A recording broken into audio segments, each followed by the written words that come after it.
How's everyone doing? Thank you so much for having me here. I feel so honored and blessed to have been invited to speak. Once again, my name is Erica Arano. I'm the Executive Director of Juntos, which is an immigrant rights organization based out of South Philadelphia. But I've been doing social justice work for the last 20 years.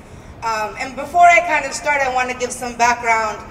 After college, I spent a couple of years where I discovered advocacy, is the way that I would say it, working at Planned Parenthood, doing options counseling for many Latina women who needed translation in Chester County.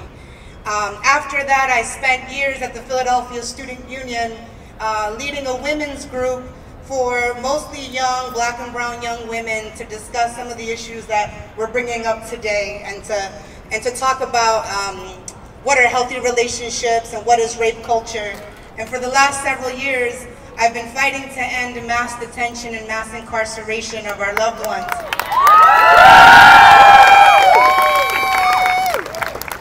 And I thought that I could come in here and maybe talk about generally what I believe in, but I also wanted to be honest. And this is actually something really hard for me because I don't talk about it often, but I am also a survivor of rape. Thank you. 10 years ago, I had been assaulted actually by somebody that I was dating, and he was actually running for political office.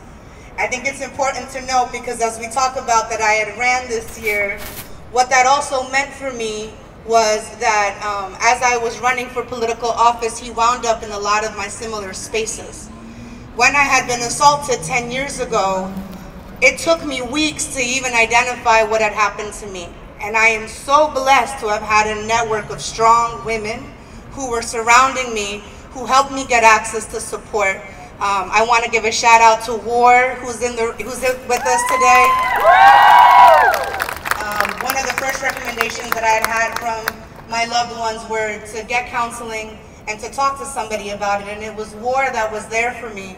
And so it changed massively how I think about my power and my strength. I did not go to the police.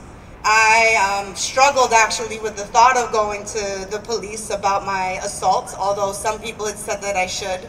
But I was so afraid of how I would be judged as a woman, what would be said about what I did that night, how that would taint me, and I did not go. And I also want to say, as somebody who's been fighting as an abolitionist for all of these years, it was really difficult for me to rectify that was the only way to be holding somebody accountable. So I actually did not go, and I also know that maybe about 12% of rapes get reported to the police. I do not think the criminal justice system has served us well to end rape culture.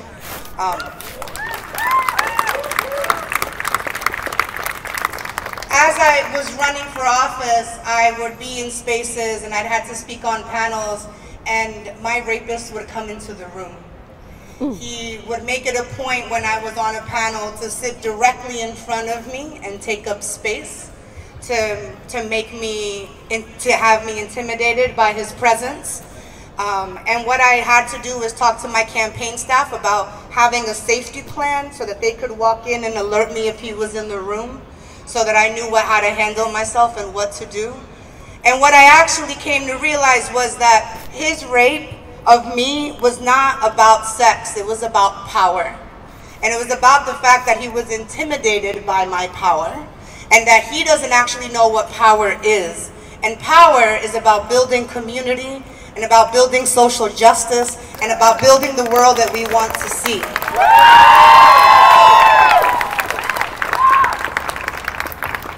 So I want to say that one of the things that I think is valuable is that we want to build a world that holds rapists accountable. We need to build a world that is led by women, led by a lot of people who understand this movement.